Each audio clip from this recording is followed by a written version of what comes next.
So I have done many videos on Julian Assange this year, but I want people to understand that it's not because I like the guy. I don't know him at all. I've never met him. For all I know, he could be the most arrogant prick you've ever met in your life, and is everything that some people believe or want you to believe that he is. I just don't know, but I do value his principles, and he does seem, at least, to stick to them. You know, free speech, transparency, holding power accountable, etc. And actually, excuse me, up until 2016, I actually had a negative opinion of Julian Assange. Now, that should give you some idea of how good the media are at their propaganda, and why the average person on the street wouldn't be able to tell you the difference between Julian Assange and Edward Snowden. Give you some idea as to how good the press have, done in not informing the public just on how important these figures are. You see, in 2016, I sort of woke up to the fact that the media ceased doing their jobs as expected a long, long time ago. Julian Assange proved in 2016, among many, many other revelations in those emails that he released, that CNN were feeding Hillary Clinton debate questions. So he proved that the mainstream cable TV news in America were complicit with the Democratic National Committee in lying to the very people who trusted them to be democratic and to be honest. He proved them to be liars. It was Julian Assange's revelations, if you like, that and the Wikileaks documents which dropped during that period, which brought down the whole house of cards. There was no question anymore that they were all liars, and the mainstream media, especially in America, were just not to be trusted. There was no question anymore. He proved it. Now, I always knew, especially in the UK, I always knew that the media were propaganda outlets and routinely lied to defend the establishment. But I didn't realise to just the extent that they went to achieve this. But obviously, if you go back in history, you can understand why I didn't trust the media.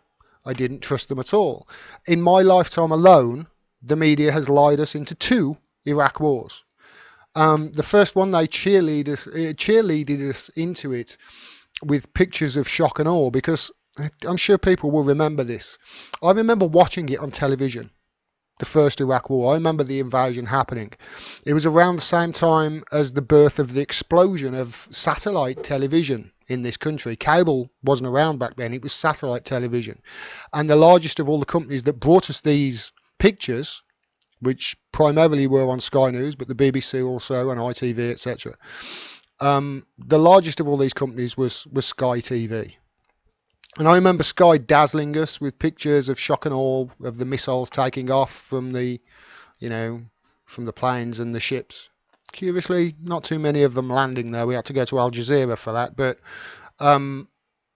they dazzled us with these pictures, with incredible pictures of us fighting this righteous war in the Middle East against oppressive regimes around the world. And then it went on into the Second Iraq War. They toned down the rhetoric, and it had to be done for just reasons to spread seeds of democracy in Iraq. Do you remember that? In these supposed, in a backlash against these supposed barbaric, backward-thinking countries and dictatorships. But the first Iraq War, the Gulf War, in the early 90s, was the first time I and the entire UK population had truly seen live pictures of a war zone and a war unfold in real time. It was amazing. It was really popular. The viewer figures were off the chart. But of course, what they didn't tell us at the time, and what we found out since to be true, that was all based on lies. And the media knew this, and they profited from it. All wars are based on lies. All wars in history are based on lies, deception and half-truths, certainly in the last, 3/4 of a century. So you would think that the media should at least have been a little bit suspicious of what was going on and what we were being told by the governments who had routinely lied to us for the last 75 years. But nevertheless, instead, the media wrapped the war up all in a nice package of propaganda and sold the public a version of the truth to manufacture consent for the war that the government wanted them to sell. They've been doing the same thing my entire life, your entire life. They did it in Iraq again in the early part of the 21st century, as I said. They did it in Afghanistan. They tried to do it recently in Libya over in the UK, and then they went and did it anyway. They are doing it right now in Syria. They are doing it right down now with Iran. They are doing it right now with Yemen. And they are doing it right now with a nuclear armed country in Russia. Scaremongering and promoting this because the establishment want it. However, I didn't realise to just the extent that they did this until 2016. When I started looking into the details surrounding, the upcoming referendum, I knew it was a really big deal. I started researching it because, as I've said previously, the media in this country and the politicians were trying to turn what was essentially the most difficult and complicated decision the country's ever had into a series of sound bites and slogans. So I started to do my own research, and then when Donald Trump was elected shortly after, that was it. I realised I had to do something about it because the media was clearly broken. Clearly. It was clearly not fit for purpose anymore. It was serious. So I started websites and I ended up doing this. But I realised that the mainstream media, especially in America, were derelict in their duties. I cannot say any plainer than that. And certainly to a very high degree, the UK as well. So the media were now, as of 2016, instead of, the surreptitious lies, now they were just outright lying to people and creating a narrative which could quite possibly lead us into World War III.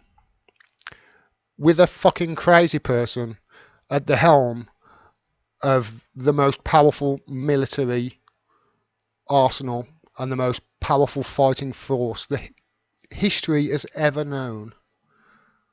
And what's worse, you've got to laugh at this because otherwise you'll cry. This is somebody who would not even have been elected, would not even have been nominated if the media hadn't propped him up in the first place, which, let's remember, was an idea that Wikileaks showed us through the through the emails that not the pedestrian emails, through the emails that they showed. They showed us that this was a Democratic National Committee idea with the Pied Piper strategy. And then, to top this all off, they then started to attack him and have continued to attack him for the last 2 years from the right, saying he needs to be more aggressive to disprove a narrative that they had spun that he was in Putin's pocket. A narrative that they had spun out of zero evidence and made up for the fact that they were all liars and complicit in the lies of 2016 and an excuse for the status quo to continue. This is something the mainstream media don't tell you, but it's true. Go and ask an American. So anyway, 2016 was the year I stopped reading what was written about Assange by people who supposedly knew him, or didn't in many cases, and started listening to him in his own words. And that was when I began to my opinion of Julian Assange as the person just went away. I have no opinion of him as a person now at all. I respect his morals and I expect what he's trying to do, but as a person, I don't know. Quite possibly, I would end up hating the man. But I did realise that this was a man who would always publish factual and truthful information. Unlike the media, he has never lied to us into war. He has never lied us into war, ever. In fact, quite the opposite. He has told truths that have curtailed wars. I'm thinking specifically of Afghanistan after collateral damage was released. Can you see why powerful people have silenced him for the last 8 months and have had him under arbitrary detention for nearly 7 years? If not, if you can't see that, first of all, why not? And second of all, let me continue to really ram my point home. Because, excuse me, you see, the most astounding political revelations in history, go back, look at them, have always come via leaks. Always. Think back to how different the world would be today had we not known of those revelations, of those leaks. Had we not known about the Watergate scandal that ended the presidency of Richard Nixon? Had we not known about the Pentagon Papers, which proved 4 administrations lied persistently and systematically about the Vietnam War? Or the Downing Street memo that proved MI6 had told Tony Blair that the US knew Saddam Hussein didn't have weapons of mass destruction and were going to go to war anyway. Imagine how more lives would have been lost around the world had we not known of those leaks. Imagine what we may not be aware of right now that the intelligence agencies are doing around the world had it not been for Edward Snowden and what he released via The Guardian and Glenn Greenwald. Now, surveillance is at 1984 levels already, but imagine how bad the surveillance would be without him. And we would be totally unaware of the levels that they are, or we already know that they're doing it to because of him. They are basically the biggest news revelations I could find over the last, 50 years. But that's not including those that came from Wikileaks. That's just the leaks that came from elsewhere. In the last 10 years, Wikileaks have revealed more leaks of global gravitas, if you like, than all the other media outlets have done in their history combined. Just think about that. In 10 years, they have done more, they have exposed more corruption via leaks and more human rights violations, etc., than all other media outlets combined in their history. They have published well over 10 million documents, and every one of them is 100% true and factual and uncontested. They have proven abuses of power in multiple countries all over the world, including every crime you can think of, from election fraud in Kenya to collateral damage or collateral murder in Iraq. There are probably still revelations that WikiLeaks have already published that we are not aware of, that have not come to light, simply because people haven't got round to reading them all yet. There's that many. The way Julian Assange has done this with WikiLeaks is to create a digital blueprint for the basic principles of journalism. This is a basic requirement of what the people need to have going forward if journalism is to move forward in the digital age with the same principles and rules and the same protections as before. Because what is journalism? I've said this over and over, and I will continue to say it. A, you gather sources of information. B, you verify the information is true and you come to logical conclusions based upon it. C, you release the information to the public if it is in the public interest. You publish it. And D, you protect your sources so they cannot be prosecuted. And you do that because journalism is protected in free Western countries, supposedly. Journalists are protected. And let's remember, it may be the Trump administration that are pushing for this, for the arrest of Julian Assange, but this indictment was sealed during the Obama administration, and it was Obama who had prosecuted more journalists using the Espionage Act, which is a really roundabout way of getting a whistleblower, a journalist who has published whistleblowers' findings. It's a really roundabout way of going after them, but he prosecuted more journalists in his 2 terms via the Espionage Act than every other president in history. He set the precedent for Trump to do what he's doing now. WikiLeaks do those basic principles of journalism better than any media outlet on the planet, which is, coincidentally, one of the many reasons why traditional media outlets are so silent in their support of him. They must be embarrassed. And also, is one of the explanations why they are so quick to attack, smear and discredit him to the point of criminalisation. But this also proves their culpability as well, given the lies and the propaganda that they have peddled and pushed throughout recent history, and indeed to this day. Look at the way the Washington Post ranked 17 negative stories about Bernie in one day during the primaries of 2016. Just look at that. Those attacks and smears during that time were instrumental in Hillary's buying of the nomination, which is what she did. She didn't win it, she bought it. Again, something that WikiLeaks exposed. Squashing Bernie's message, which he then had to migrate to online media and the internet to get his message out. Washington Post were protecting the establishment at all costs by attacking him, remember that. And now they, ironically, have the words "democracy dies in darkness" all over their website on their front page. It's true. Democracy does die in darkness. And the Washington Post helped turn out the lights. Right now, the establishment and corporate media outlets, both at home and in America, are clearly not supporting Julian Assange full-throatedly as they should. The Washington Post are producing things that, the New York Times produced an article that I basically said they squeaked up in defense of Julian Assange.